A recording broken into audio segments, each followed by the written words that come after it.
Watch this! Turnium Rover and Rush Package. The Rush Package involves Town Crier, which is an epic. Let's just make a token board.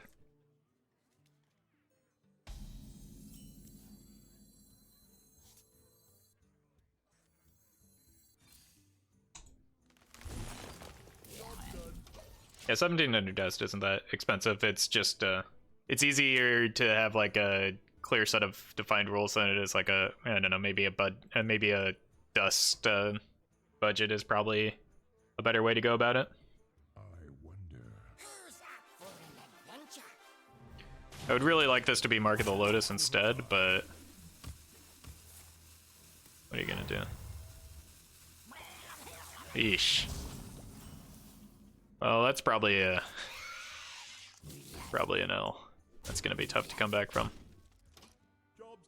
I needed to play this because it's less flexible in terms of mana. The opponent is probably going to win the board with that early play, is the problem. There is little time.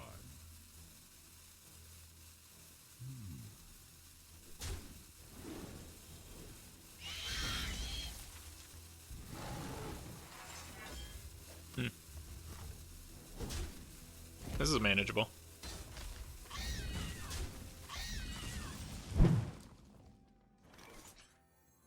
Just spam Fireflies.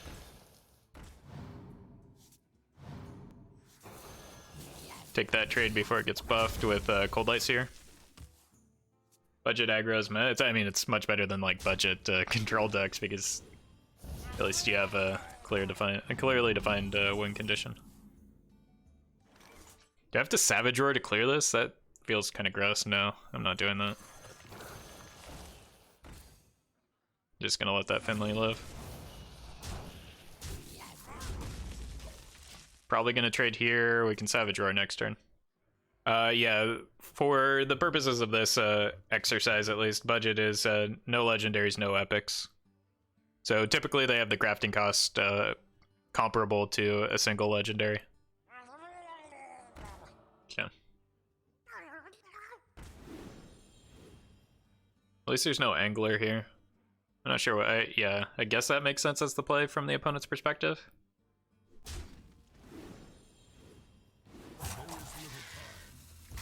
If they're running Maelstrom Portal, I'm in trouble. Okay. Doesn't appear to be the case.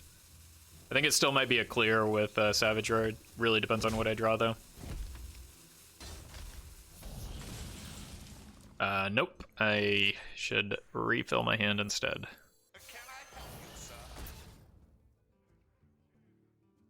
Sorry, cute little tiny fin. This can get healed back up somehow. I'm not sure how yet, but...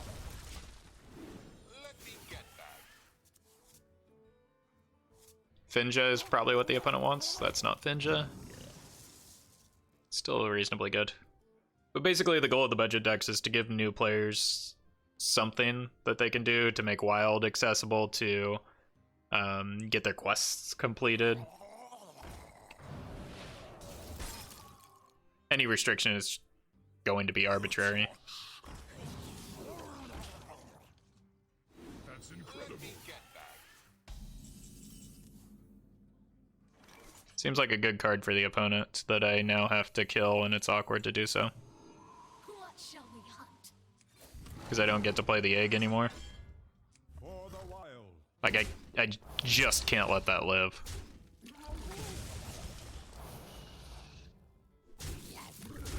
So I draw one less card as a result. It's a pretty big high roll.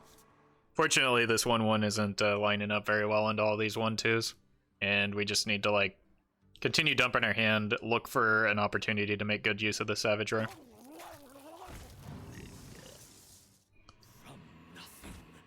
That could be really bad. Oh no. Lightning Storm.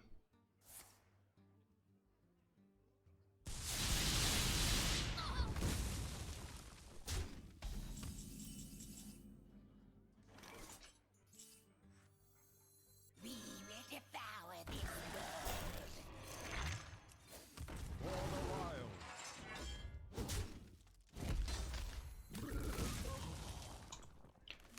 It's 2 high rolls off of the lackeys. We're still in a good spot, but man. Oh, that was tough. Created by Smile, yeah. You might be smiling, but I'm sure not.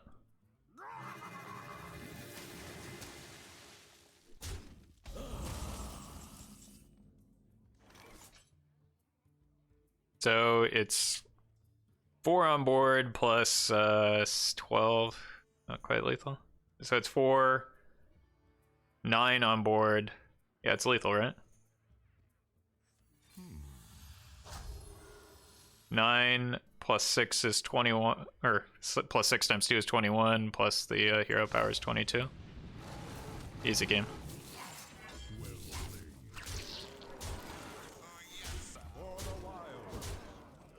Never doubted it. Oh no. Joe the Killer. I must protect the wild. Kind of want to keep this whole hand, but maybe not the Mark of Yashara. I'm probably coining out 1-drops to make some trades. None will survive. I think this is a hand that can beat Odd Paladin. I'm double Firefly into Druid. If I can get some buffs, we'll be in business. If the opponent could take their turn, we'll really be in business. I've already let you think plenty.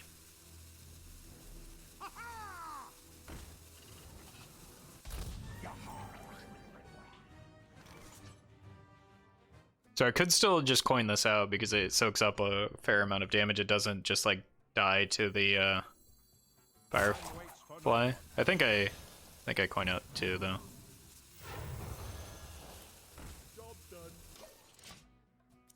And then protect, like if that forces the trade here, and then I can kill off a dude. I want to be greedier with the Lotus, I think, or the Mark of the Lotus.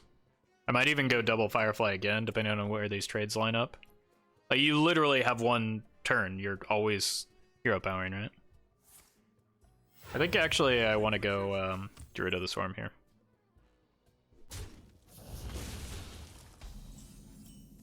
And the reason being is that it gives me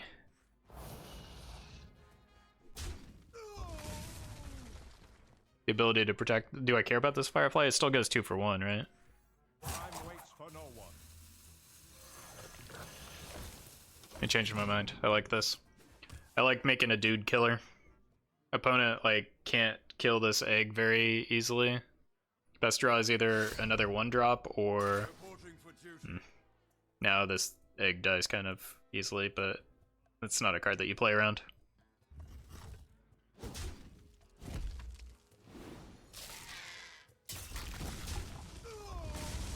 I'm fine with trades.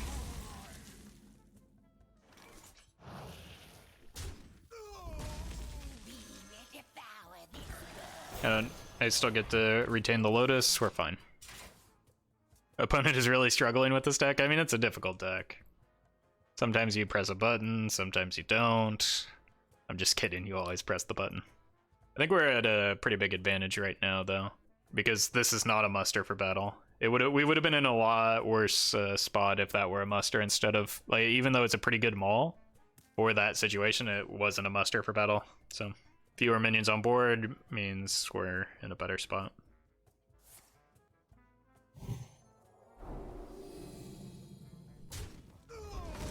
I think most Odd Paladin players go face far too frequently, is what I've noticed. Quarter Creeper? That would be a problem.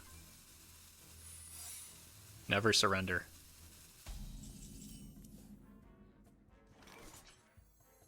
We will devour this world. For the wild.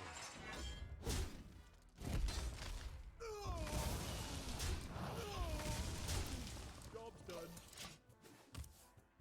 I considered proccing the secret, but I want to get greedier with these buffs.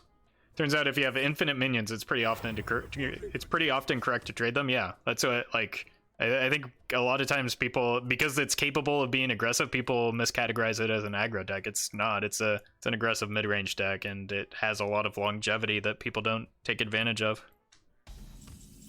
Wow, that is not a good turn.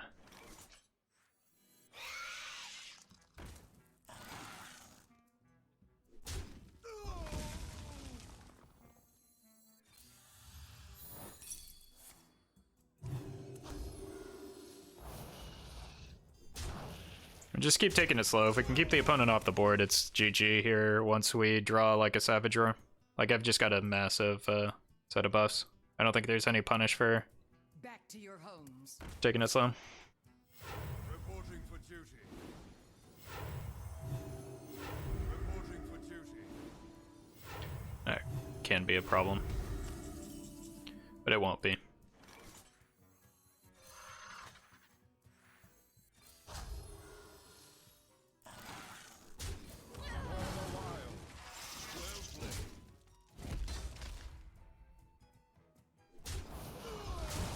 So we're treating those as though they're 3/3s.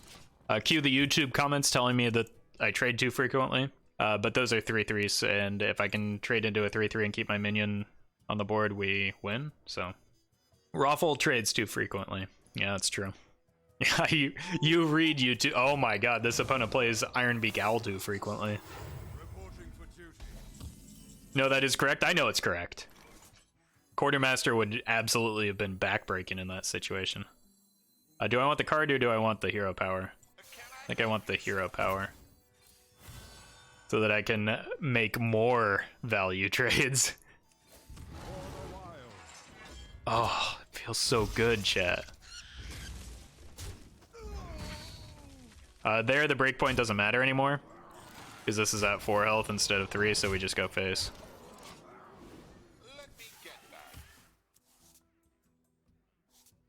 So, there's no punish for going face there.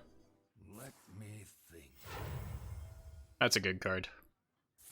That's a great card. The victory is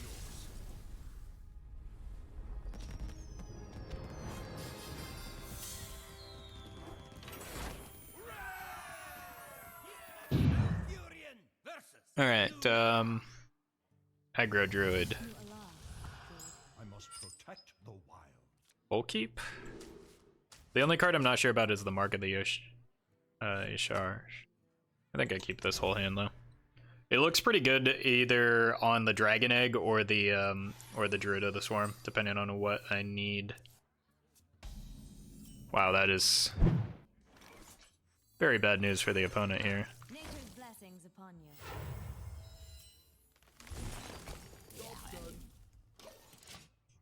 I agree, you see. The marking the Raven was too greedy. I needed board position, not cards.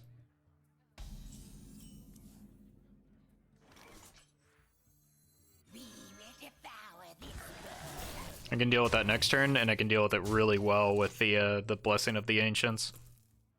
This be our neck of the woods. It's a low value buff. Unless there's a second one. Ugh.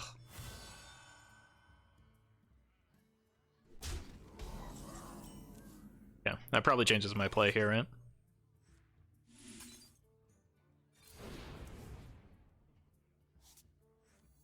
I think I want to go with this to make more minions in preparation for the buff turn next turn.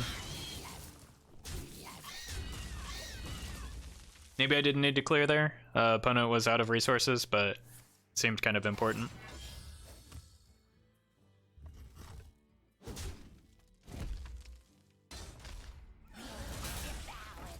Yep. This is a buff turn for us. And then we followed up with a second buff turn. It's a good, this is a good swing.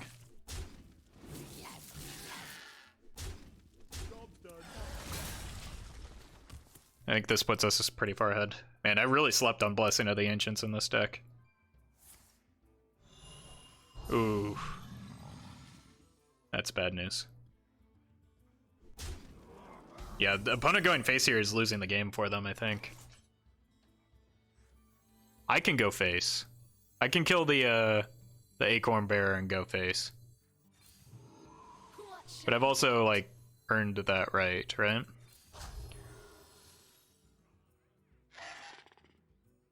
I could also take care of one of the trees. These are always going face, though. I think I can hit here.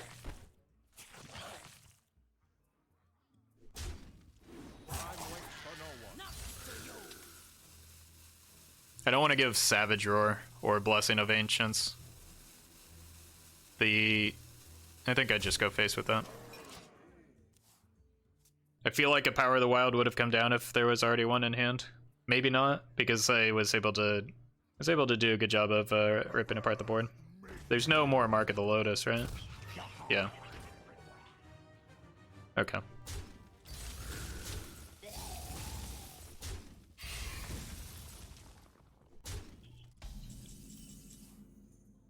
So we've got 10, or one off. 6, 10, 14, 15 with the hero power. Yeah, we're one off. We still win. It's just not this turn.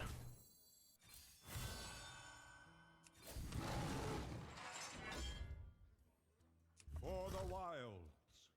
Alright, let me double check. 8, 11, 14, 15. Yeah, we're off.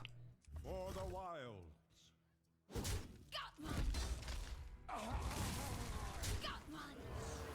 Which means there's no reason to leave the opponent aboard because we just win next turn anyway. And, like, there's no punish for this. Other than Spreading Plague, which is not in his deck. I can't win them all. Yep.